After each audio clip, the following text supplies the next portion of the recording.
Yo, yo, yo.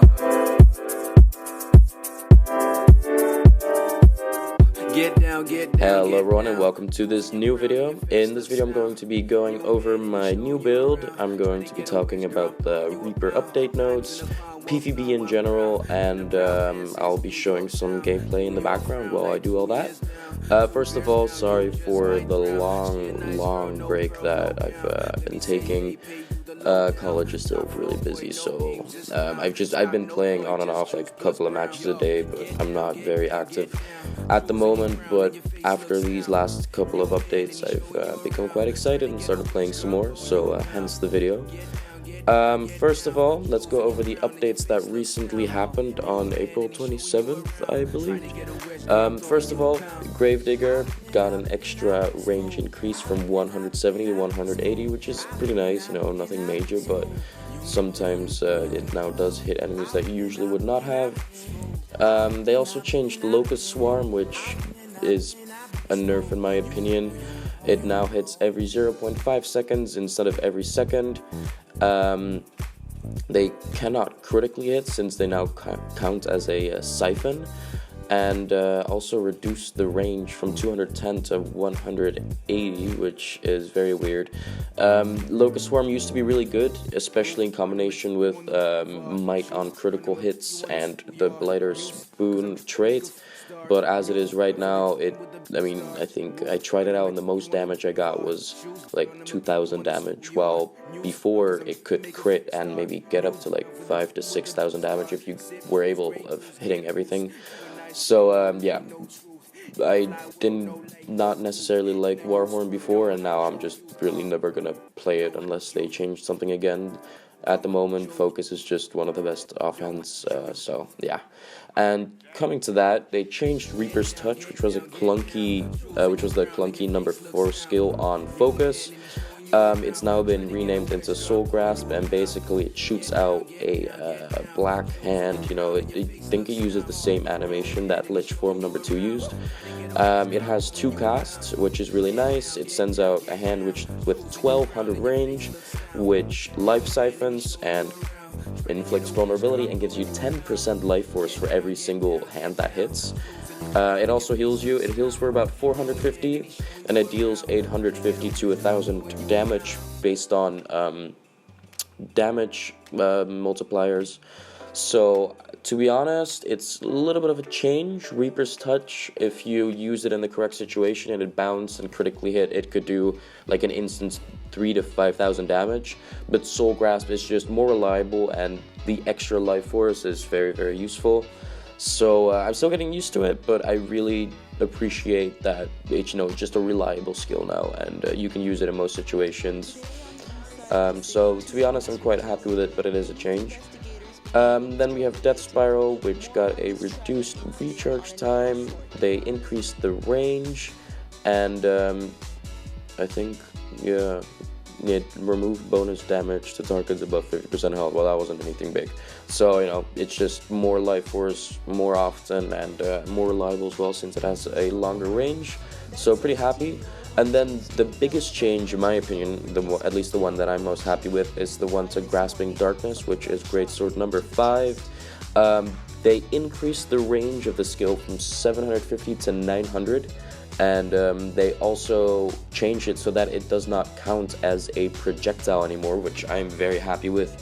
For example, Elementalist Swirling Winds, or Earth Shield, or Thief Smokescreen, they would all obstruct the animation of this skill, but as of right now it doesn't, and it also has an increased range, which makes it, and they increased it to be a little bit faster as well, so it's more reliable and faster, and people really don't expect you to have that 900 range, so it's very, very fun if you pull people all the way from that 900 range. So like I said, it's a lot more reliable now, and in general Reaper feels just more reliable and more active, and yeah, I'm very happy with these changes so far.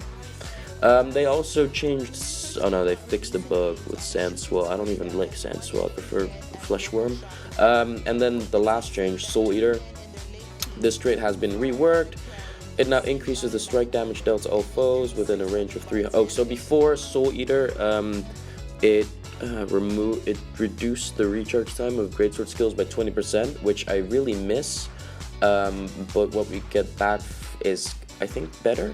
And it also used to regenerate life force and health while you were like equipped with the greatsword, and now it basically increases your damage by 10% to all foes within a range of 300, and it also causes you to heal for 5% of the damage. And now that is really, really big, especially since this will pretty much count for all the Reaper Shroud skills. So for example, if you do Reaper Shroud number 4, for example, versus like 3 targets, you can heal for, I would say, a good 3,000 to 4,000 damage if you get a lot of critical strikes. So to be honest, I'm quite happy with these changes, especially like the passive healing from Soul Eater that also counts outside of Shrouds, so Greatsword, all of that. So yeah, that was it for the changes that have recently happened. But what I should mention, I haven't made any videos in a long time, but my build has changed quite a lot, and I think sometime in February or March they also changed the Spectral Walk skill, which should be shown right now. The recharge time of the skill has been reduced from 50 to 40 seconds, which in my opinion is perfect for the skill, and it now consumes conditions every 2 seconds and into 4% life force. And I think the duration of the Spectral Walk is still 10 seconds, and that means that you can get up to 24% life force off the skill if you consume 6 conditions. And the great thing, I don't know if this was the case before, but as soon as you start the skill, it also goes onto cooldown. So for example, if you go into Spectral Walk and you don't Spectral Return, then as soon as the Spectral Walk ends, it has a recharge time of 32 seconds. So it's a very useful skill, especially in combination with the Flesh Worm. I use it to juke all around PvP maps. It makes Reapers very slippery. It's very good for kiting, for juking, and usually enemies don't really know how to handle it. And if you use it in the right situations, you can get out of danger with it and survive for the rest of the PvP match. So I'm very, very content that this change has happened. And additionally, they also changed the related traits. First they had Spectral Mastery, but no one ever really used that since it competed with that trait then that reduced recharge times of Shroud skills. And now we have Soul Barbs. It grants 10% damage increase to all attacks for 10 seconds whenever Necromancers enter or exit a Shroud. And that is also just very useful, more damage, reliable damage increase, which is almost permanent since you hop in and out of Shroud almost every 10 seconds. So basically a free permanent 10% damage increase, which I'm very happy with. And then in that same update, they also changed that Chill of Death and Chilling Nova are not able to critically hit foes anymore. For example, Chill of Death, when you would like attack a thief and they had 3 boons on them, and you would hit them under 50% health and it crit, then it could have gone up to like 5 to 7k damage instantly. But now I think the base damage is around 17 to 1800, so you will be doing up to 2500 damage, which is still very decent, and it removes boons and it applies chill, so it's still a good skill. But yeah, it's a bit of a nerf. But we got a lot of damage modifiers in return, so I'm not too worried about that change. They also did the same to Spiteful Spirit, which is the attack that goes off when you go into Shroud that corrupts boons.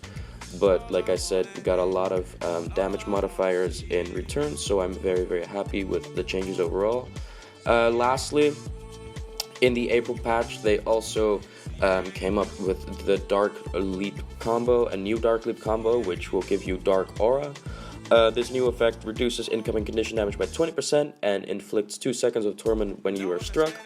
This is very useful. Well, it's not very useful, but it's a nice little change, because before the only dark field that I have in this build is Nightfall, which is great sword number 4, and the only leap is Reaper Shroud number 2, and before a dark leap combo, which means you would have applied blindness, but Reaper Shroud number 2 already applied blindness, so it was pretty much useless. And now you just get a nice little aura for 5 seconds, which reduces incoming condition damage and inflicts a little bit of torment. So you know, it's at least better than what we had before. Lastly, let's take a look at Soul Grasp, which is the focus number 4 skill. I already talked about it in the end, but here are the exact details. So life force is 11%, and if you have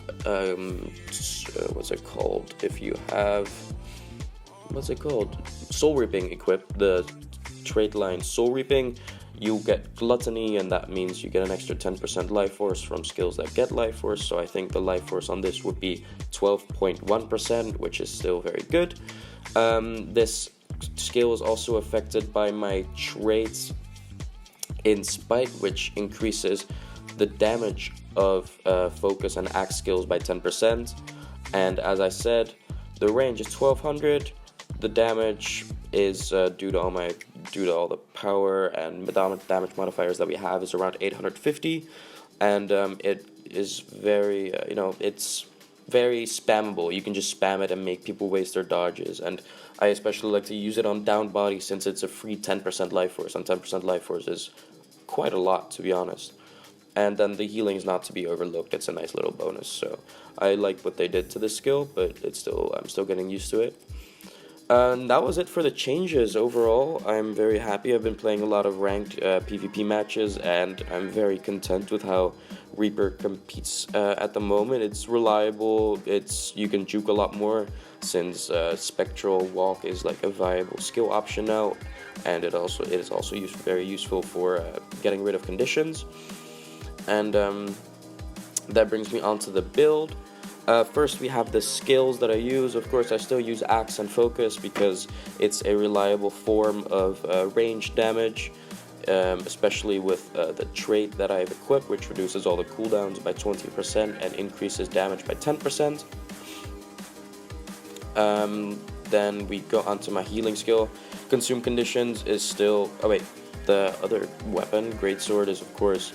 It's not perfect for PvP, but it's very good for the PvP mode that we all play, as in Nightfall is perfect for the node system, as you just drop it on node, you go into Reaper Shroud, you do Reaper Shroud number 4, the AoE damage is insane, the pool, now that it's been updated and more reliable, is perfect, you can really catch people off guard with it. As for the healing skill, it's still Consume Conditions, it's just very...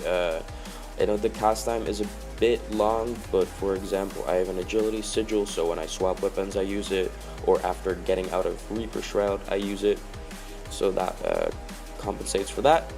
And of course, it's just very useful for getting rid of conditions. And then because the new Spectral Walk update made it so that it also consumes conditions and turns them into life force, I do not use the Rise Shout anymore, which first chilled enemies and transfer the condition, because now with Consume Conditions and Spectral Walk, I don't really need more condition clearing. So that has made me able to take Spectral Armor, which is another stun break and another provider of large amounts of life force. So to be honest, it's a pretty tanky build, especially since I also run Demolisher's Amulet, which also provides toughness. And because of all that, the amount of life force, the amount of toughness, the amount of mobility, it's a very, very decent build to play. Of course, you can still get outplayed by Dagger, Pistol, Thieves, which also got nerfed, to be honest, and Revenants are still a bit of a hard fight, but in most cases you should be able to hold a 1v1. And then we of course always have Flesh Worm. That's just my go-to. I really prefer it and save my life countless times, and I really prefer it over any more damage or Boon Corrupts or whatever. And then the elite skill is still chilled to the bone because it's more chilled, good damage, and stability is always useful to have. Then we go on to the weapon, to the sigils. I use Sigil of Opportunity because in this build you have lots of cripple due to Axe 3 and the skill that triggers when you go into Reaper Shroud, and there's also of course a lot of chill, and because of all that it's going to be permanently crippled or chilled, and therefore you do have a permanent extra 5% damage. And we have a Sigil of Agility on Axe because when you swap to Axe you just want to get an Axe 2 off. Greatsword has a Sigil of Energy and Sigil of Annulment. Energy just for an extra dodge, and Annulment because when you swap weapons and you want to, for example, interrupt someone who is stomping, you can swap weapons to Greatsword and use Grasping Darkness, the number 5 skill, and because the Sigil of Annulment will proc first, it could remove a stability boon, and then the pull will happen. So it's a bit situational, but it's very useful for if they do have stability and you do want to try to pull them. The runes are runes of speed, as some of you might have noticed in my previous video. You can never have enough mobility, especially as a necromancer who is just slow as fuck. And because we have permanent swiftness due to a trait, the one that gives you swiftness when you enter Reaper Shroud, this just makes it so that that swiftness is enhanced and you just walk a lot faster than anyone else. So it's very useful for jumping around, kiting, juking, and all that. It's a very good rune. I'm very happy with the change that they did, because I think that change also happened in February or March or something. And then the amulet is just Demolishers, which is basically a Marauder amulet, but then instead of Vitality we have Toughness, because the runes of speed already give us Vitality, and else we're gonna have like 26-27k Vitality, which is not bad, but the Toughness is more useful. Then as for the traits, we of course have Spite. I'm looking at a screenshot, so I don't know the names of the traits, but first we have the one which has to do with improving our axe and focus damage, which is very useful because we use an axe and a focus. Then Chill of Death for a free boon removal and chill. And then Spiteful Spirit, which just corrupts more boons and gives you retaliation. Soul Reaping, the first trait is the one that removes immobilizing conditions and gives you swiftness, which is necessary because we use the rune of speed. Then of course Soul Barbs, which as I mentioned before, which is a permanent 10% damage increase. And then we have the one that, what does that one do again? That's the one which gives you 33% improved critical chance in Reaper Shroud, and also increases ferocity by 300%. Critical damage in Shroud is absolutely insane, and especially I think with this trait we have around a 90% critical chance in Shroud, which is perfect. I'd rather be below than I'd rather have 90 than 110, so I'm pretty happy. And then with Reaper, we have, what's this one called again? This is the one that chills foes when you hit them while we're already chilled. It's, of course, it cannot critically hit, so it doesn't do that much damage anymore. But it's still useful. It's free damage, and a longer chill is very useful, especially when they're trying to run away. Then we have the new Soul Eater, which, as I mentioned, which is another damage modifier and heals you when you're in Shroud. And last but not least, the trait which gives you permanent quickness in Shroud, and also increases ferocity. So it's a nasty build. It's very good, very reliable, as I said before. Insane amount of damage modifiers. I think if you add them all together, I think it's like 5-10% damage modifiers, if I remember correctly. So yeah, that's what's up. That's what has changed. Those are my thoughts. If you have any questions about what I think of any of the other changes that have happened, or want to have any other questions or comments, let me know in the comments below. I hope you guys enjoyed the gameplay in the back, well, yeah, that was it for this video. I have some more videos coming up. For example, I have, let me check what videos I have. I have a Scourge folder. Oh yeah, I started playing a bit of Scourge, and it was alright. I played the Blood Magic variant, and it was alright. I also have maybe a Scrapper video, and I played a lot of Soul Beast and Thief, so I'll probably just combine that into a singular montage, and yeah, that's it for now. I hope you guys enjoyed the video. Let me know if you have any more questions or comments, and have a good day. Bye bye.